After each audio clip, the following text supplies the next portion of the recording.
자, 두 번째 배터리 팩 스터디 시작할게요. 저번에 우리 여기까지 했었죠. 배터리 팩에 대해서 설명하고 셀 선점 이론에 대해서 설명하고 세그먼트, 직병렬 설계 이런 것까지 한 다음에 셀의 스펙 이런 것까지 검토 한번 했습니다. 그 다음에 이제 배터리의 핵심이 되는 에너지원이 되는 그 셀들을 다 설계를 한 다음에 배터리 팩 안에 넣어야 되는 다른 컴포넌트들 쭉 오늘 끝내려고 해요. 그래서 나머지 컴포넌트들 이제 쭉 한번 봅시다. 셀 및 세그먼트 설명했었죠? 1번 설명하는데 저번에 2시간 설명한 거예요. 2번 세그먼트 PCB 들어가야 되고 BMS 들어가야 되고 BMS 온도 모듈 들어가야 되고 컨트롤 보드 하나 넣었고요. HV 보드, IMD, 에어, 메인 퓨즈, 방전적, AVI 이렇게 들어가요. 메인 퓨즈는 저번에 제가 퓨즈 이론에 대해서 한번 설명을 했습니다. 그래서 넘어가려고 해요.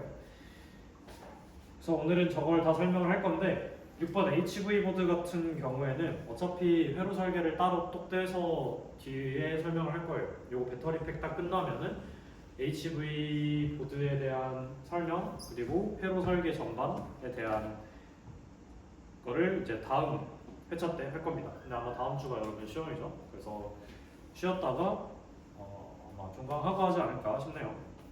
자, 시작을 해보겠습니다. 먼저 저번에 하나 놓치고 온 게 있어서 세그먼트 커넥터를 제가 말로만 이야기하고 설명을 안 했어요.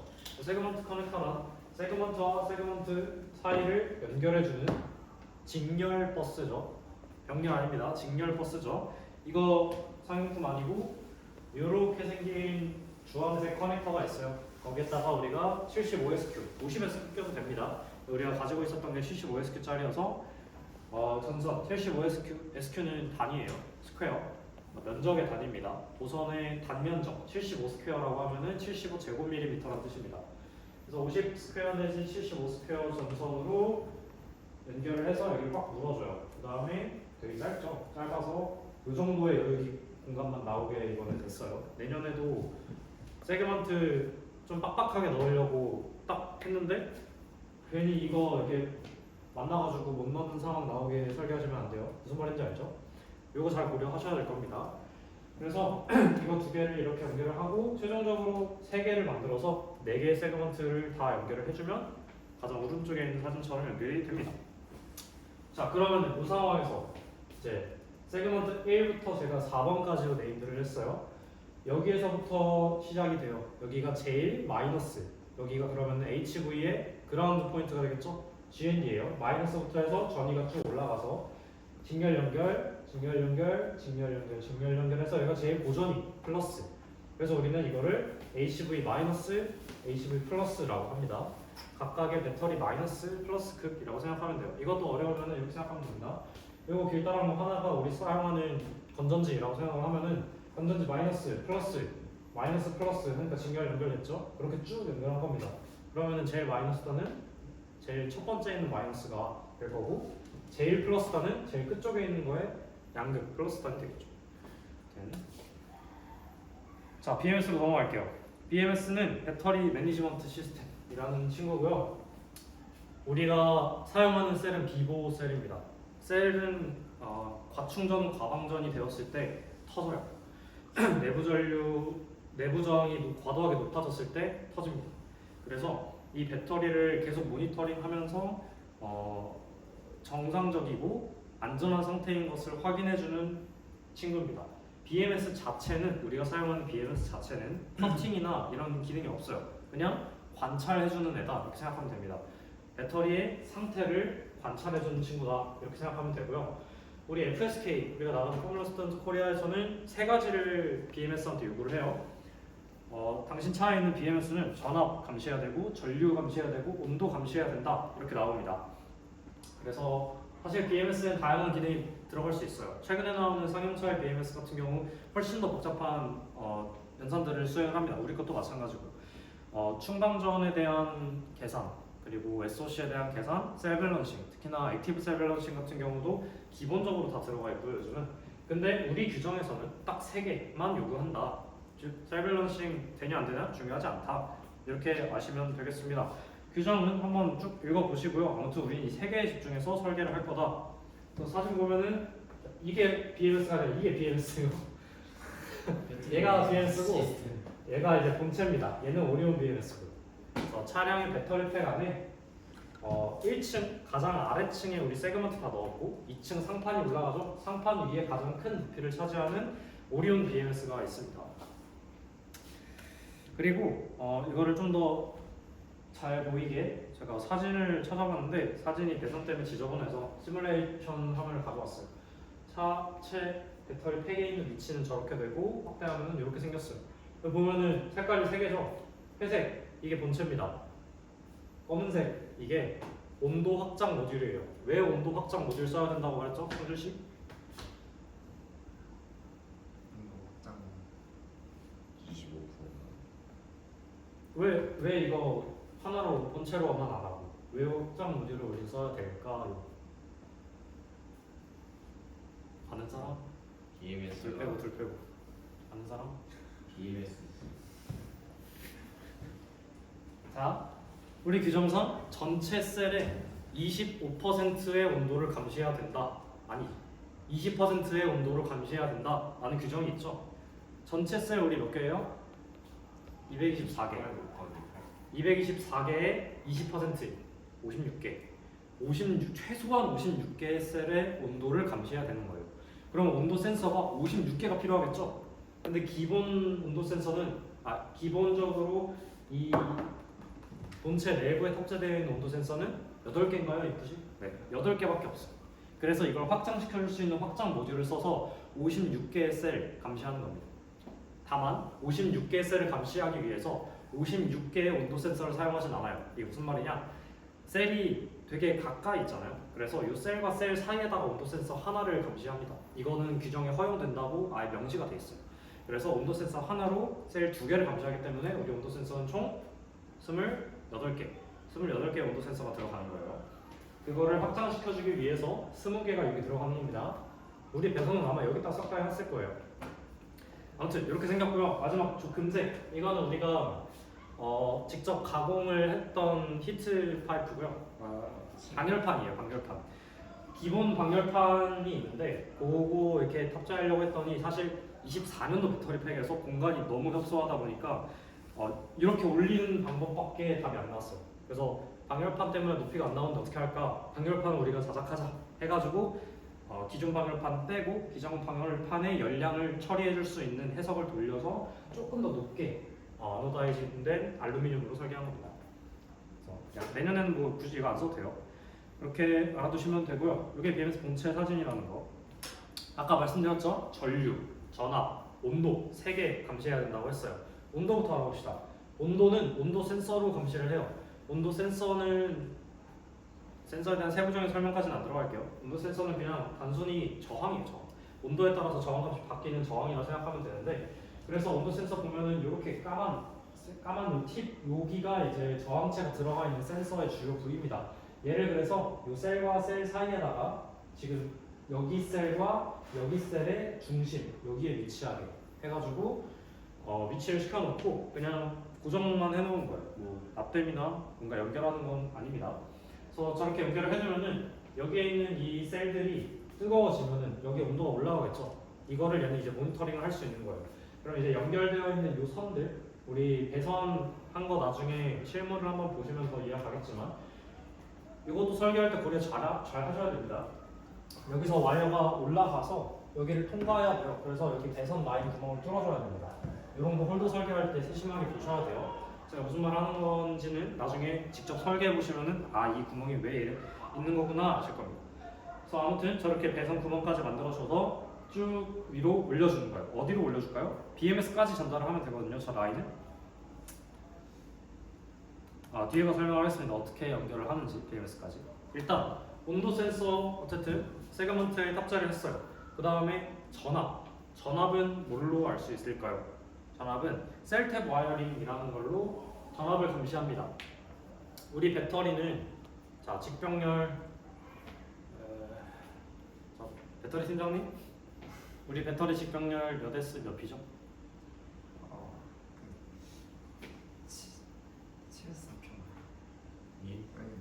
7밖에 안 돼요. 저번에 28S 그렇죠. 28S 8P 맞아요. 그러면은 28S 8P면은 자, 둘 중에 뭐가 맞는지 봐봐요. A 28개의 셀을 감시해야 된다. B 8개의 셀을 감시해야 된다. 정윤 씨, B가 맞을까요? A가 맞을까요? B. B가 맞아요? 네. 틀렸습니다. 28S라고 하는 거는 28개의 배터리가 직렬로 연결되어 있다라고 생각을 하면 돼요. 8P는 뭐냐? 8개가 그냥 한 덩어리, 전기적으로 그냥 완전히 하나로 뭉쳐져 있다 생각하면 돼요. P는 패러렐은 그냥 병렬로 쫙 같은 극끼리 붙여놓은 거기 때문에 얘는 전기적으로 똑같아요. 내가 병렬로 100개를 연결해도 얘는 3.6V예요. 그렇죠? 대신 출력해줄 수 있는 전류가 크다고 했어요. 물이 많으니까. 직렬로 연결하면 물의 수압이 세지는 거죠. 그래서 직렬로 28개를 입력해놨으니까 각각의 전압, 즉 28개의 셀의 전압을 감시해줘야지 되는 겁니다. 이해됐죠? 그럼 우리는 전압을 감시하기 위해서 아까 말씀드렸던 HV-, HV+, 양단의 전압 한 117.6V 맥시멈 그 정도 되는 전압을 그냥 이렇게 통으로 감시하고 있는 게 아니라 셀과 셀, 자, 이걸 이제 바로 이해하셨으면 좋겠는데, 자, 위에서 바라본 겁니다. 저번에 보여드렸던 사진이랑 똑같아요. 위에서 바라봤는데 우리 이거 몇 층이라 했죠? 4층. 그리고 열이 2개 있어요. 그러면 2 곱하기 4에서 8P. 즉, 요 2개가 하나의 묶음인 거예요. 위에서 바라본 거예요. 정확히 8개인 거죠. 이렇게 2개, 2개, 2개, 2개, 2개, 2개, 2개에서 총 7개 곱하기 4, 28이죠? 28개의 배터리 덩어리가 있다고 생각을 하면 됩니다. 요거 하나를 뱅크라고 하기도 해요. 아무튼 이렇게 있는 이 배터리의 음극, 양극이고요. 음극, 양극입니다. 자, 배치를 이렇게 해뒀으면 직렬 연결을 하고 싶으면 어떻게 해야 돼요? 음극에서 양극 갖고 양극과 음극을 이으면 되죠. 그래서 우리 여기 니켈 스트립으로 연결해줬어요.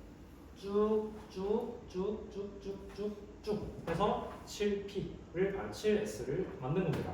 그러면 우리는 지금 어느 노드를 찍어야 되냐면은 이 배터리의 음극과 양극의 전위차, 이 배터리의 음극과 양극의 전위차 마찬가지로 짠짠짠짠짠 7개를 찍어줘야 되는 거예요. 전위차를 찍어야 된다 이 말입니다. 전위차를 찍어야 되면은 하나는 여기 셀탭이 어디를 찍고 있어야 돼요? 멀티미터라 생각합시다. 여기를 재고 싶으면 여기랑 여기 재야겠죠. 근데 여기랑 여기는 지금 전위가 같은 노드예요. 그러면은 여기를 재고 싶으면은 여기랑 여기 재면 돼요. 여기랑 여기 재면은 얘 나올 거고요. 여기랑 여기 재면 얘 나올 거고요. 여기랑 여기 재면 얘 나올 거고, 여기 재면 얘 나올 거고, 여기 재면 혹은 이만큼 연결돼 있죠. 그래서 여기에서 여기를 재도 얘의 전위가 나올 겁니다. 전위라는 거는 마이너스와 플러스 사이의 전압 차를 의미하는 거니까요. 그렇게 해서 우리는 하나, 둘, 셋, 넷, 다섯, 여섯, 일곱, 8개 한 세그먼트, 1번 세그먼트에서는 8개의 노드를 감시를 해주면은 7개의 뱅크, 7개의 직렬 그룹을, 병렬 그룹을 감시할 수 있는 겁니다. 이해가 갔다 손. 예? 당신은 이해가 가시겠죠? 마지막만 잘 알았어요. 배터리 플러스극 마이너스극 전위를 재고 싶어요. 어디 재죠? 여기랑 여기를 재죠. 자, 내가 BMS예요. 얘 전압 상태를 알고 싶어요. 가장 극과 가장 극을 재면 돼요. 알겠죠? 그 다음에 우리는 근데 이런 배터리를 28개를 붙여놓은 거예요. 쫙 해서 28개의 배터리를 직렬로 연결을 해둔 겁니다. 여기랑 연결해놨고 여기랑 연결해놨어. 여기는 이제 HV 마이너스, 가장 마이너스가 될 거고 쭉 와서 여기도 연결돼 있고 마지막에 여기가 HV 플러스가 되는 겁니다. 자, 그러면은 이 두 번째 붙어 있는 이 배터리의 전위를 재고 싶어요. 어디를 재면 돼요? 똑같아요. 여기랑 여기 재면 되는 거라고. 이해 가죠? 그래서 우리는 이렇게 해서 7개, 한 세건트에 7개의 셀 그룹이 있으니까 8개의 노드를 재주면은 각 셀의 전위를 알 수 있다는 겁니다. 생각을 해볼게요. 예를 들어 얘는 배터리가 한 50%, SOC가 50% 정도 차 있어서 3.6V예요. 얘는 좀 썼네. 3.4V라고 합시다. 얘를 연결했어요. 여기까지만 끊어서 봅시다. 이거 두 개 직렬 연결했어요. 여기 노드 재면은 전압 몇 나와요? 전압 몇 찍힐까요?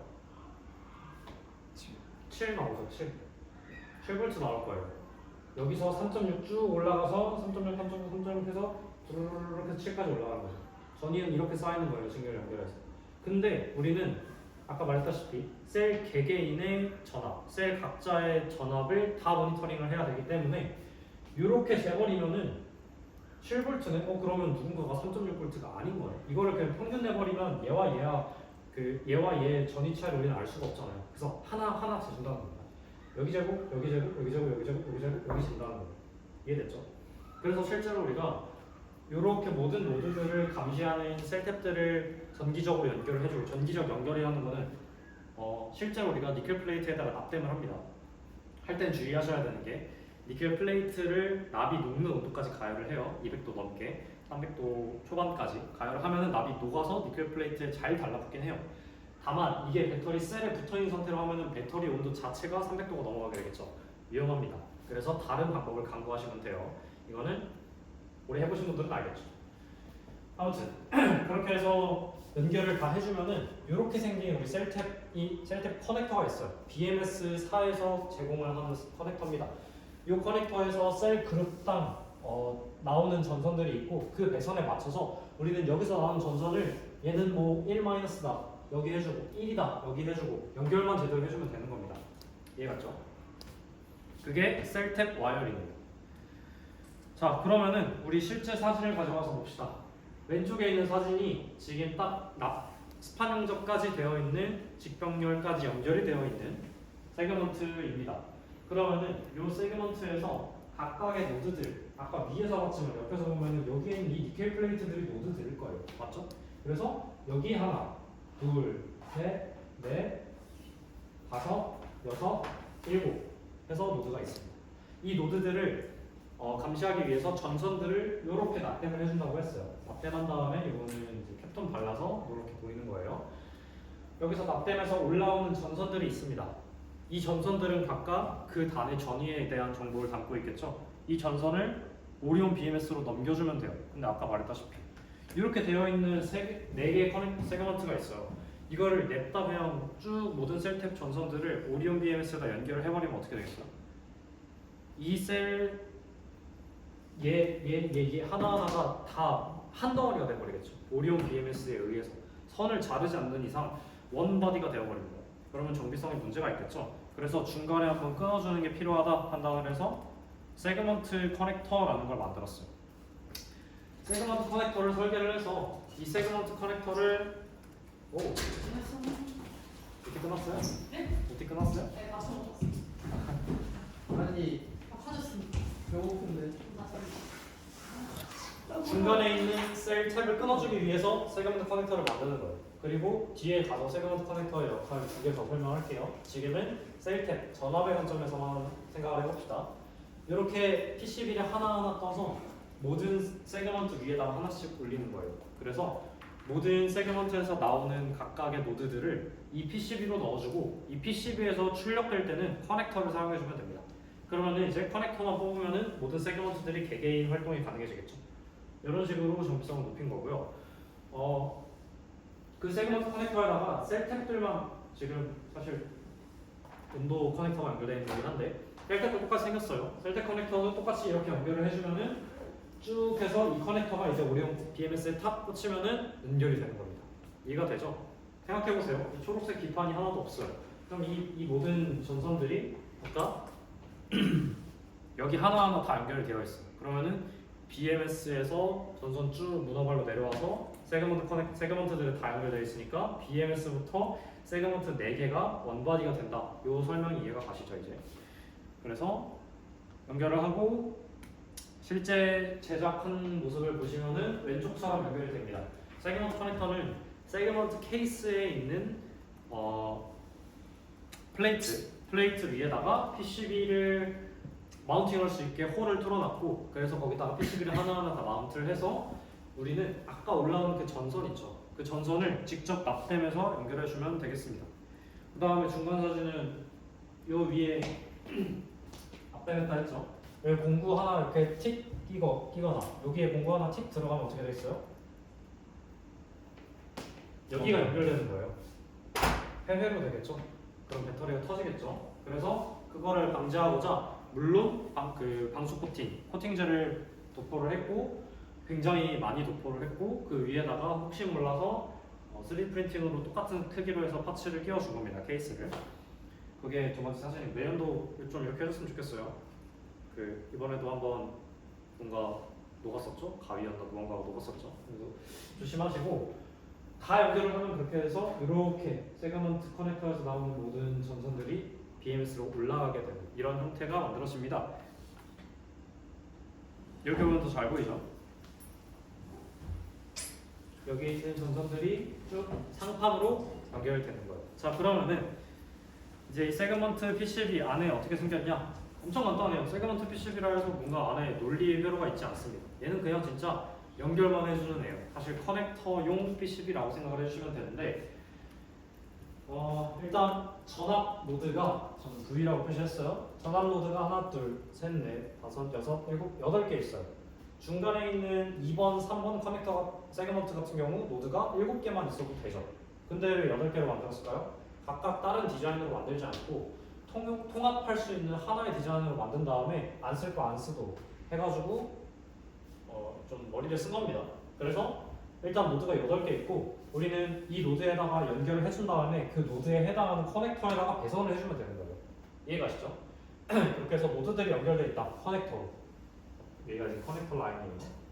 노드는 여기 처음에는 홀로 설계했다가 납땜할 때 불편하더라고요. 그래서 그냥 패드로 넣어줬습니다. PCB 하는 경험 있는 사람들은 무슨 말인지 알겠죠? 그래서 패드로 다 각각 넣어줬고 그다음에 자 이게 전압에 대한 건데 이제 하나 뭐 나왔죠? 전류에 대한 거 나왔습니다. 아까 BMS는 전류, 전압, 온도 세 가지를 모니터링 해줘야 된다고 했어요. 그래서 전류는 근데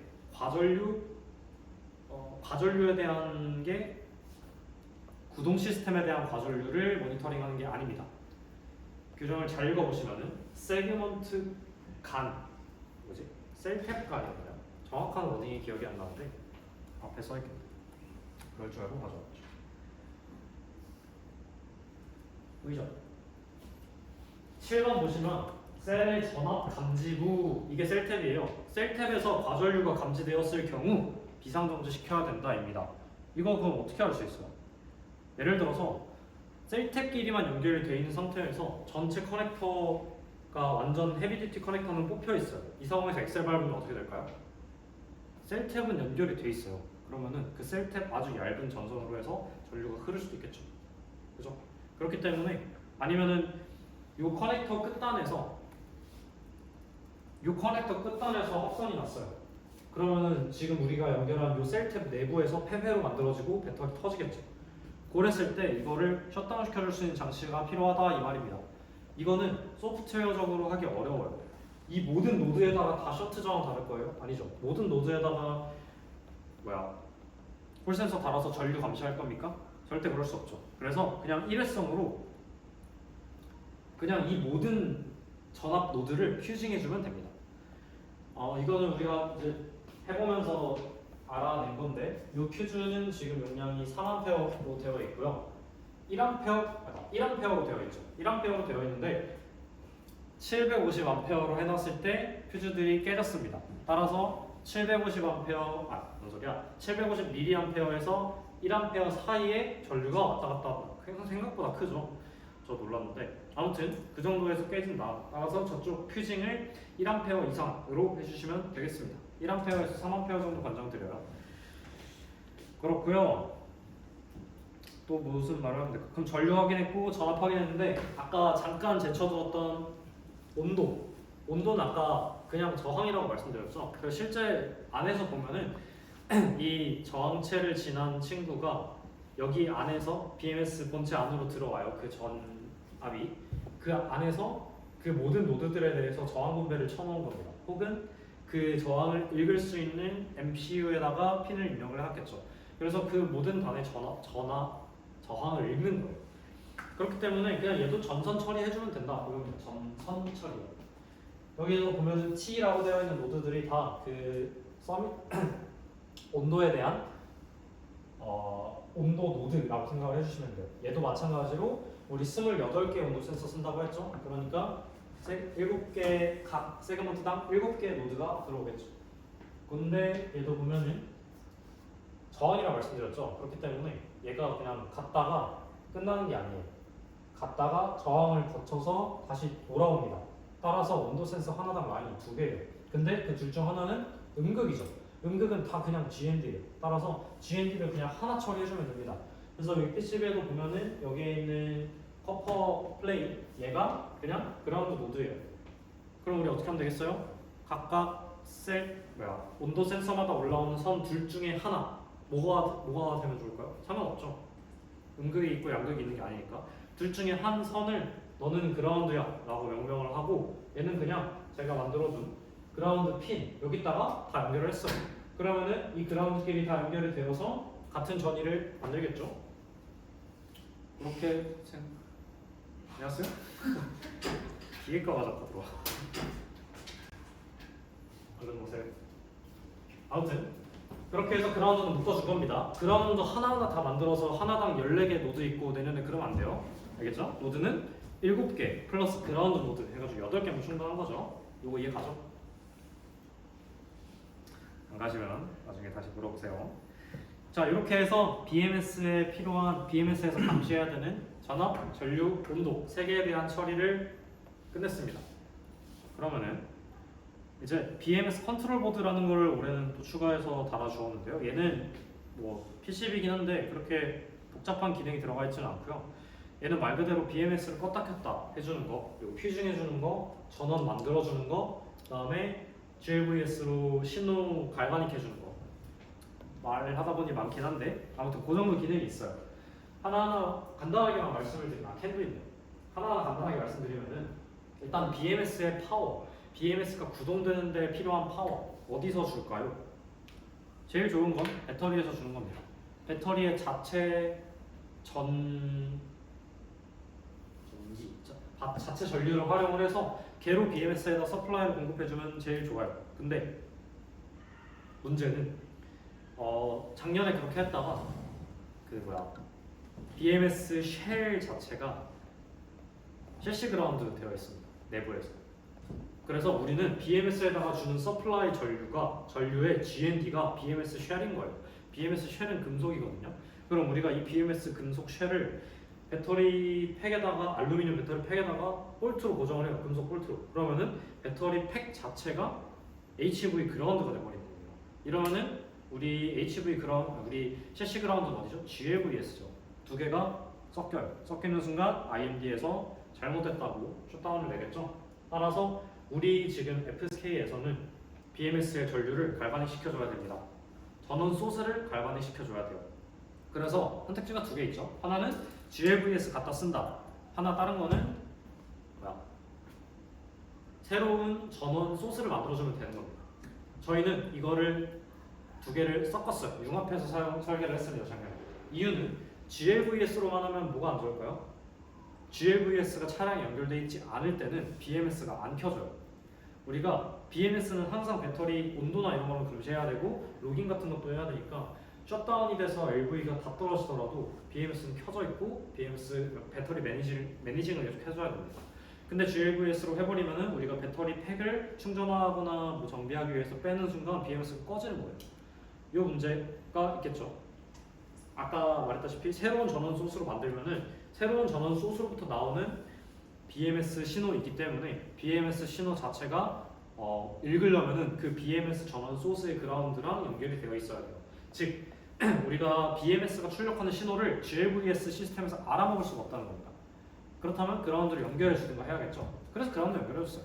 우리가 설계 이후에 소프트웨어 시스템에서 BMS가 호출하는 신호 중에 SOC였나요? SOC를 가져다가 읽고 싶다라고 해서 그냥 여기에 보면은 파워 소자 이거 하나 들어갔는데 DC-DC 버 컨버터고요. 버 컨버터에다가 고전압 빵빵 꽂아줍니다. 얘는 볼트였더라. 300볼트까지 먹을 거예요.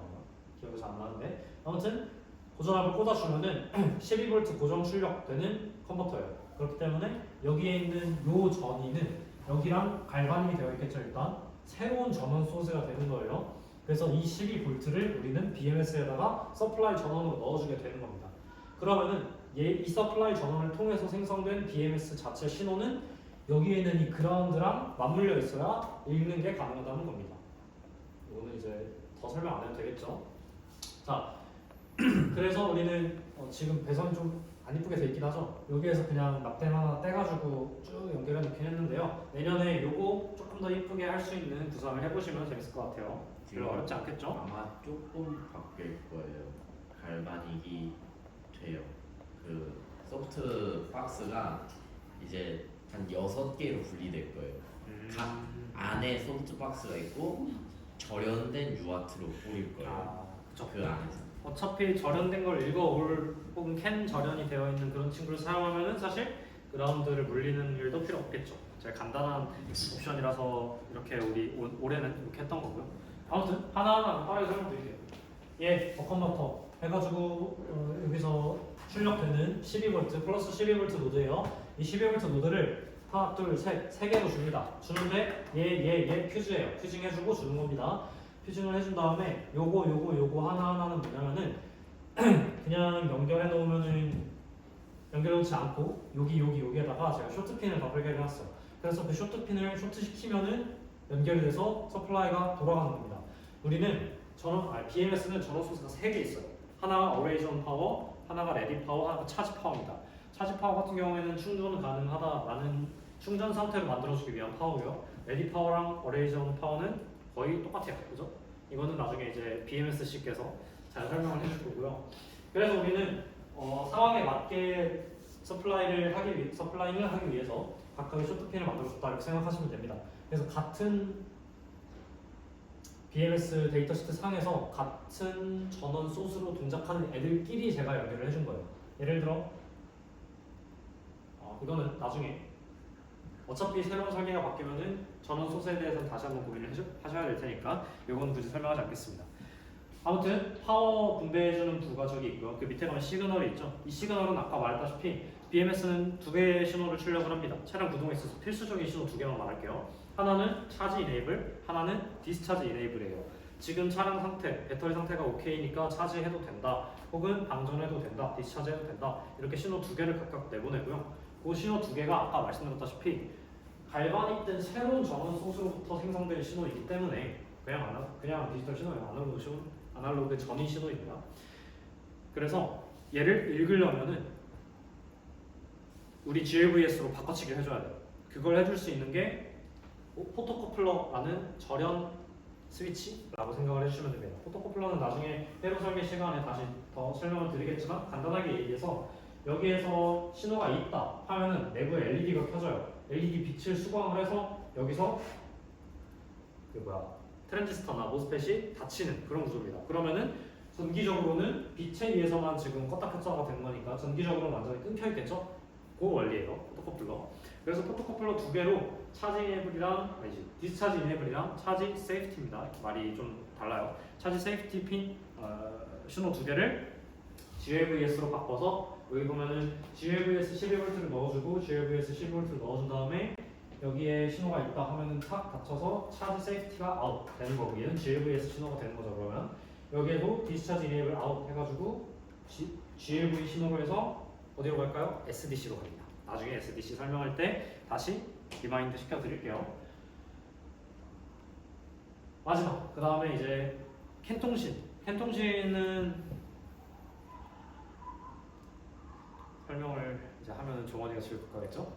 캔통신이라는 통신 규격을 씁니다. 차량에서 BMS는 지금 캔통신을 써요. 근데 그 캔통신을 하기 위한 신호 라인들을 PCB 안으로 가지고 와서 종단 저항 처리를 해주고 캔 분배를 시켜서 뿌려줘요. 캔이라는 건 되게 쓰기가 되게 편해요. 이해만 하면 편해요. 캔 라인 그냥 하이랑 로우가 있고 쭉 전선이 깔려 있는 다음에 그냥 이거를 어디다든 2개를 찍으면은 다 따갈 수 있는 겁니다. 병렬 통신이 가능하다는 거. 시리얼 통신? 병렬 생각해보니까 시리얼이 아닌데 아무튼 시리얼 통신이 가능하다는 겁니다. 따라서 우린 캔 채널이 2개 있는데 사실 실제 상황에서 우리 하나만 썼어요.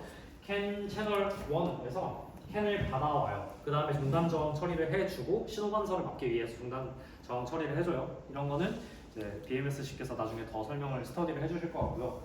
그래서 캔과 캔 사이 있는 노드를 쭉쭉쭉 뽑아서 우리가 필요한 데다가 캔 입력을 다 해줬습니다. 이렇게 생각하시면 돼요. 그래서 우리는 BMS 보드를 이런 퍼포즈에 의해서 설계를 했다. 설계한 거는 이렇게 생겼어요.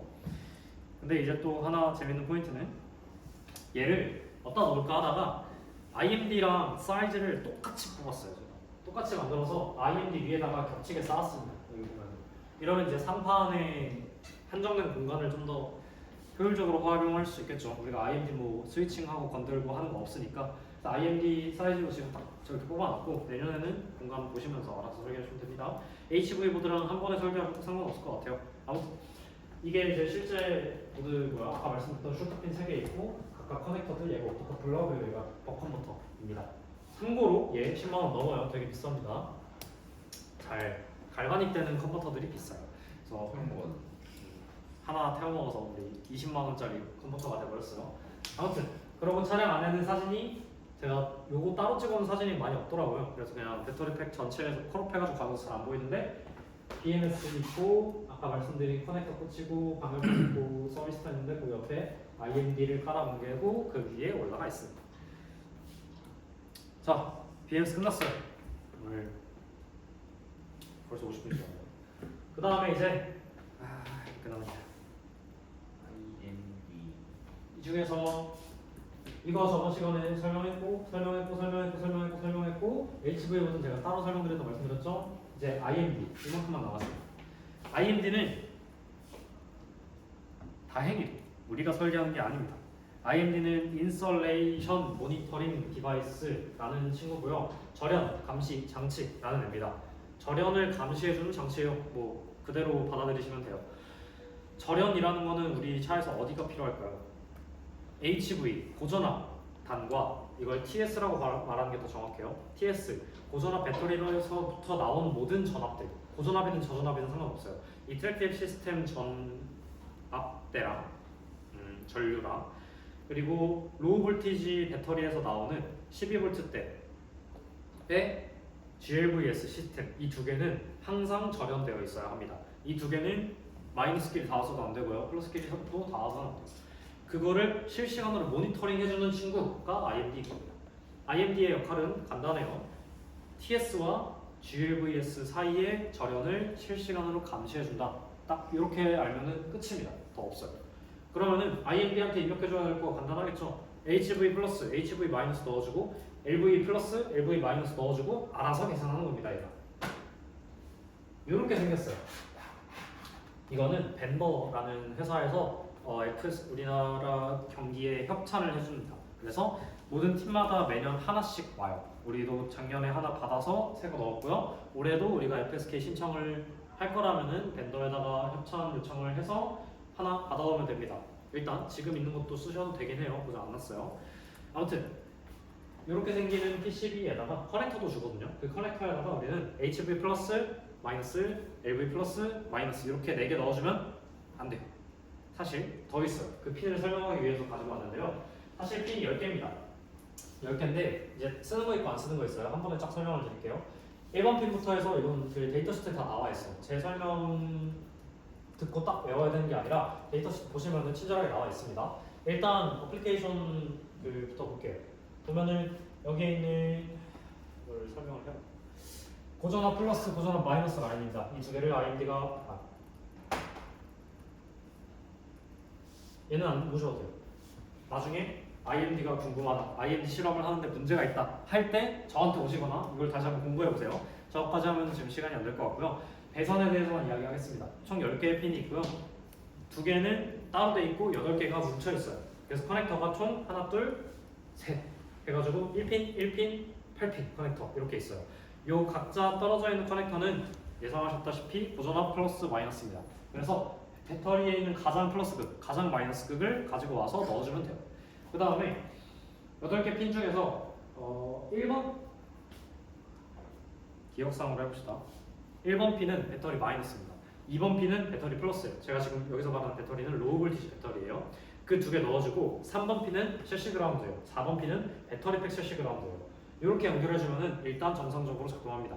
즉 그라운드가 3개예요. 2번 핀만 플러스 나머지 3개는 무조건 나머지 3개는 다 그라운드라는 겁니다. 근데 뭐가 다르냐? 전기적으로 똑같은 그라운드예요. 근데 뭐가 다르냐? 그라운드 포인트가 달라요.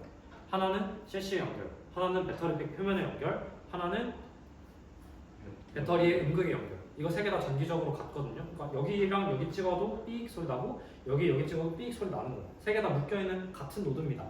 근데 이 세 개 다 접지가 되어 있다라는 걸 감시하기 위해서 세 가지 노드에서 가지고 오는 거예요. 아무튼 그렇게 해주면은 네 번째 핀까지 되고 다섯 번째 핀이 데이터를 받아볼 수 있는 핀이에요. 지금 IMD의 상태가 어떻다 저떻다를 얘가 10Hz에서 60Hz로 PWMC로 줍니다.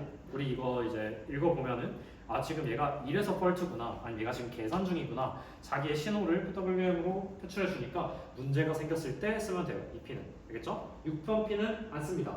우리 IMD가 종류가 두 개인 걸로 알고 있는데 1303과 1304 시리얼이 있어요. 우리는 1304를 받았고요. 1304에서는 핀 5를 쓰면 된다라고 나와 있어요. 데이터시트에. 그래서 핀 6 안 씁니다. 핀 7은 그냥 NC, Non Connect 안 쓰는 핀이에요. 애초에. 8번 핀이 IMD의 상태가 나오는 출력 핀입니다. 이거 어디다 넣어야 될까요? 그러면 뒤에 나오겠지만 SDC에다가 들어가게 됩니다. 그래서 IMD가 정상일 때 12V가 나와요. IMD가 비정상일 때 0V가 나옵니다. 이렇게 간단하게 하면 좋겠죠. 하지만 풀다운이라는 게 숨어 있어요. 풀다운은 나중에 회로 설계 시간에 설명을 해드리겠습니다. 어쨌든 8번 핀은 데이터 아웃풋, 스테이터스 아웃풋 핀이라고 생각을 해주시면 되겠습니다. 이거는 어지럽죠? 일부러 제가 이 사진을 가져왔는데요. 올해 배터리 팩 아니고 재작년 배터리 팩입니다. 그러니까 제가 복학했을 때 배터리 팩 뚜껑을 딱 하니까 이 상태였어요. 이렇게 배선이 스파게티처럼 막 연결돼 있고 하면은 IMD가 좋아하겠죠? 바로 삐용삐용합니다. 여기서 뭐 하나라도 딱 닿는 순간 IMD가 님 뭔가 이상해요를 외칠 거예요. 그래서 시동이 안 걸리겠죠?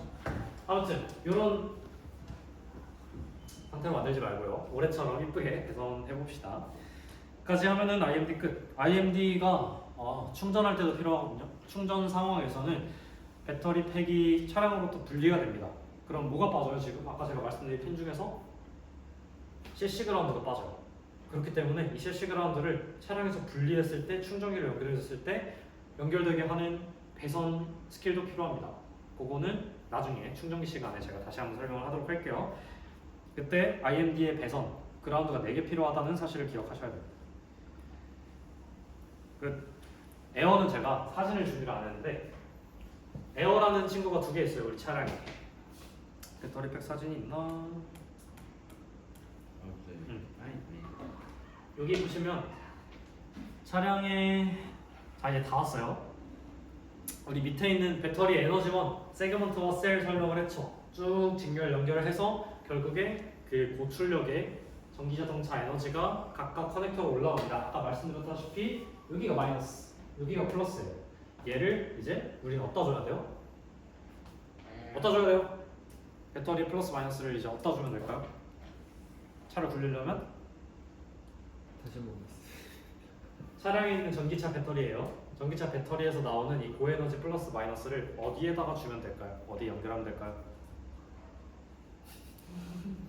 차를 굴리려면 모터 컨트롤러 둘 중에 하나를 말씀해 주시면 되는 거예요. 그렇죠?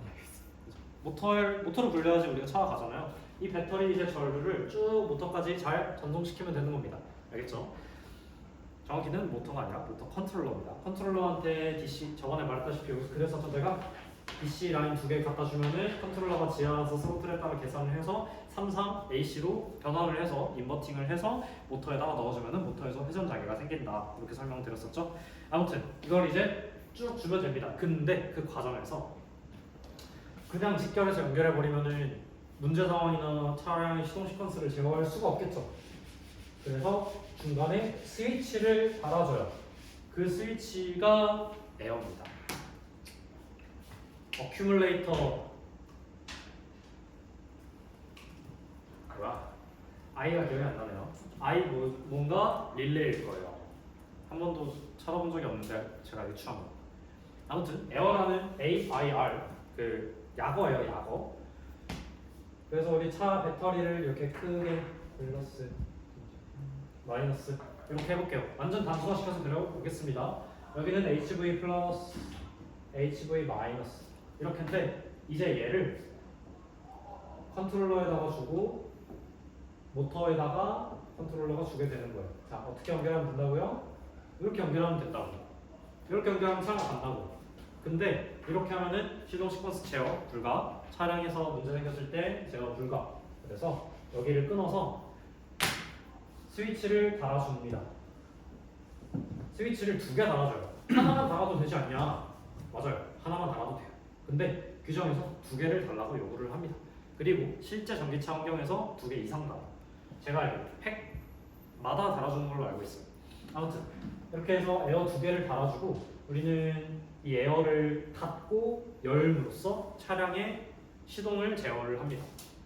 이해가 되죠? 뭐 스로틀 안 밟으면 열리고 그런 게 아니에요. 차량에 시동이 걸렸다 하는 거는 이 에어 2개가 탕탕 다 닫혔다 이겁니다. 이 에어를 닫는 순서에 대해서는 HV 보드에서 시동 시퀀스 설명을 할 때 말씀을 드릴게요. 먼저 간단하게 말씀드리면은 마이너스 먼저 닫고 프리차지나 기어 넣고 뭐 이것저것 다 한 다음에 마지막으로 닫습니다. 2개가 다 닫히면은 컨트롤러에 이 전압이 인가가 되고 모터가 불러가게 되는 거예요. 자, 요게 일단 에어입니다. 에어는 뭐라고요? 스위치라 생각하시면 돼요. 아주 거대한 스위치다. 이렇게 생각해 주시면 되겠습니다. 우리는 그러면은 에어를 어떻게 선정해야 될까요? 딱 요거까지만 하고 마무리하면 될 것 같거든요. 에어를 어떻게 선정해야 될까요? 일단 에어에는 끊어줄 수 있는 용량이 있습니다. 예를 들어 우리가 릴레이를 자그마한 릴레이를 쓴다고 했을 때 릴레이에 2가지 전압대가 써 있을 거예요. 하나는 코일 전압. 릴레이에 대한 설명을 안 할 수가 없군요. 릴레이야. 코일, 철판 이렇게 생각하시면 돼요. 여기 진짜 이렇게 생겼어요, 안에가. 그래서 여기에 코일 플러스 코일 마이너스 핀이 있어서 여기에다가 전압을 주잖아요. 그러면은 이 코일이 자화됩니다. 자화되면서 전자석의 성질을 띠면서 여기에 있는 철판을 끌어당겨요. 철컹. 이렇게. 그러면은 이 도선과 이 도선 이어지죠. 이게 릴레이의 원리입니다. 이거의 겁나 큰 버전 에어입니다. 이렇게 이해하시면 끝이에요. 그래서 이 릴레이를 제어할 건데 이 릴레이는 그래서 코일에다가 입력해 줘야 되는 전압대 우리는 12V 때 쓰겠죠. 다 12V 코일만 릴레이만 들어가 있는 걸로 기억을 해요 제가. 물론 어플리케이션은 많아요. 뭐 24V 때도 있고 5V 때도 있고 3.3V 때도 있습니다. 아무튼 이 코일 전압과 중요한 거 요거 여기에서 끊어줄 수 있는 카파 우리가 보통 전기에서 카파라고 부르죠. 여기에 나오는 전류 용량이라는 스펙도 나와 있을 거예요. 얘가 실제로 끊어줄 수 있는 친구입니다. 우리 여기서 전력공학 배우신 분들은 알겠지만 직류는 사실 끊을 수 있는 방법이 없어요. 직류는 전압이 어때요? 그냥 쭉 나오죠. 교류는 어때요? 0점이 존재하죠. 그래서 교류는 끊어줄 수 있어요. 교류는 쭉 가다가 전압이 0점이 됐을 때 땅 끊어주면은 하나도 안 일어나요. 아크도 발생 안 하고요. 에너지가 요동치지도 않고요. 그래서 교류는 끊어줄 수 있어요. 근데 직류는 0점이 되는 데가 없기 때문에 그냥 끊게 되면은 좋은 게 아닙니다. 끊어지겠죠. 물리적으로 끊어버리는 거예요. 근데 끊어지겠죠. 근데 여기 딱 끊음으로써 임피던스가 무한대가 돼버리는 거거든요. 무슨 말인지는 이제 전력공학 시간에 더 자세히 배우시고 그렇기 때문에 직류는 막 이런 릴레이도 스펙을 보면요. 교류는 2500 뭐 DC까지 끊어줄 수 있대. 근데 교류는 막 200 이렇게까지밖에 못 끊어줘. 그 이유가 여기에 있는 겁니다. 0점이 없기 때문에 직류가 끊어주기가 훨씬 힘들어요. 탕 끊는 순간 여기 전이 높죠, 여기 전이 낮죠. 그래서 여기 사이에 아크가 생겨요. 그런 것 때문에 이 안에가 진공 처리되어 있는 뭐 불활성 기체로 채워져 있는 에어 등등등 되게 많습니다. 그래서 에어가 어디까지 읽어야 돼? 아무튼 릴레이 이렇게 생겼고요. 작동 원리 이렇고요. 여기서 마지막으로 하나만 더 체크하시면 되는 게 우리 용량에서는 우리 최대 몇 쳤죠? 200A 퓨징해주고 최대 전압 117.6V 얘를 끊어줄 수 있는 릴레이를 찾아서 쓰시면 돼요. 참고로 올해는 250A짜리 250A를 끊어줄 수 있는 친구의 에어를 제우고 풀었었어요. 그죠? 전압은 아마 훨씬 높았던 걸로 기억해요. 1000인가 900인가 그렇습니다. 코일은 참고로 9V부터 36V까지 통용됐던 걸로 알고 있고, 아무튼 지금 현재 에어는 이렇고요. 마지막 하나 딱 이것만 하면 끝나요. 우리 규정에 잘 보시면은 트쌀 규정에서 고전압등 규정에서 고전압등 그린 녹색 고전압등이 켜지는 조건이 세 가지가 있는데 그 중에 하나가 이 에어의 개폐 여부를 직접 확인해서 적용해라 라는 유사한 문구가 있습니다. 이거를 이제 구현하기 위해서 좀 고민을 많이 했는데 단순하게 그냥 결국에는 현재 차량에서는 이렇게 갔어요. 에어가 스위치가 이것도 SP, ST, SP, DT, DP, DT, ST 딱 4개만 설명하겠습니다. 이렇게 종류가 있습니다. 얘는 싱글 폴 싱글 스레드, 싱글 폴 더블 스레드, 더블 폴 싱글 스레드, 더블 폴 더블 스레드 이렇게. 그래서 모양으로 확인하시면 편해요. 싱글 폴 싱글 스레드 이렇게 생겼어요. 얘는 싱글 폴 더블 스레드 이렇게 생겼어요. 이렇게 그리면 안 되죠. 심볼 이렇게 그려야 돼요. 뭔 말인지 알겠죠? 더블 스레드 뭔 말인지 알겠죠? 더블 폴이라는 거는 이렇게 돼 있다는 거. 이게 한 번에 제어된다는 소리예요. 그래서 간혹 뭐 이런 식으로 제어되는 애도 있어요. 얘는 노멀 커넥트, 얘는 노멀 오픈. 코일이 땅 잡아당기면은 얘는 열리고 얘는 다 닫히고 이런 친구도 있어요. 이거 데이터 시트 잘 확인하셔야 됩니다. 그 다음에 마지막 DPDT는 요거 2개 이렇게 얘가죠. 그래서 제가 보통의 에어는 얘입니다. 보통의 거대한 스위치는 제 근데 우리는 요걸 샀어요.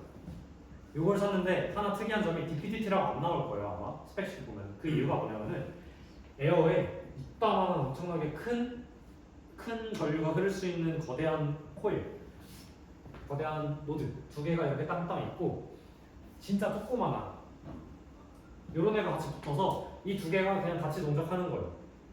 얘를 서비스로 넣어줬다 생각하면 돼요. 서비스로 넣어줬기 때문에 이 에어가 닫힐 때 얘도 닫혀요. 얘가 열리면 얘도 열려요. 그렇기 때문에 우리는 규정을 만족하기 쉬워졌죠. 직접 기구적인 상태를 직접 감시해야 된다. 기구적인 상태에 의해서 전기 신호가 아니라 어떤 소프트웨어 신호나 에어의 코일을 닫는 신호 이런 거 다 명시되어 있거나 쓰지 말라고. 그렇기 때문에 우리는 이 노드를 이렇게 읽어와서 이 2개가 연결되어 있다라고 하면은 아 에어 닫혀 있구나. 이 2개가 끊겨 있다 하면은 아 에어가 열려 있구나. 에어의 실제 기구적 상태를 신호로 즉시 알 수 있는 겁니다. 그래서 요거 안 사고 요거 산 거예요. 됐죠? 햇살 때문에 그렇습니다.